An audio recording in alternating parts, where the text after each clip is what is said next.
2. What is a process? You now know that the OS fakes many CPUs through time sharing, but what exactly is a process made of? This section breaks a process into its three parts: memory, registers, and I/O information. 2.1a process is a running program. The OS provides an abstraction for a running program. We call that abstraction a process. You can describe any process at a single moment in time. Just list everything the process can access or change. That full list captures the process's machine state. Machine state is everything a program can read or update while it runs. Machine state has three parts: memory, registers, and I/O information. Think about it. Why does a snapshot of these three parts fully describe a running program? 2.2 Memory, Instructions and Data.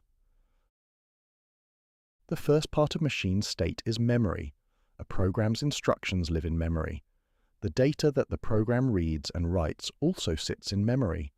The OS gives each process its own view of memory. This view is the process's address space. The address space is the set of memory locations the process can access. It holds the process's code, data, stack, and heap.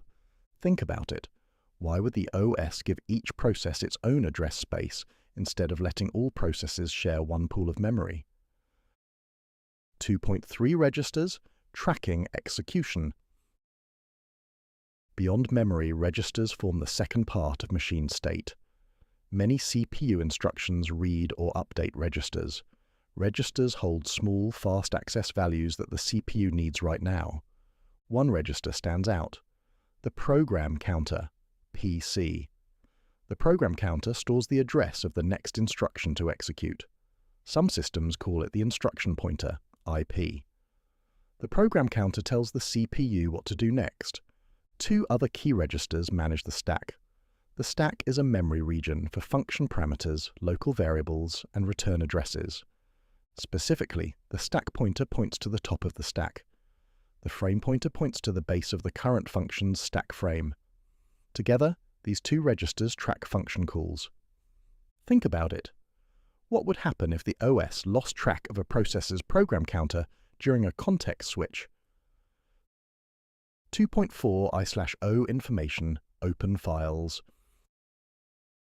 The third part of machine state is I/O information. Programs often access persistent storage devices like disks. The OS tracks which files each process has open. That list of open files is part of the process. Building on this, those three parts fully describe a process at any point in time. The three parts are memory, registers, and I/O information. The OS uses this machine state to pause and resume each process. Think about it. If you had to pause a process and restart it later, which of these three parts would you need to save?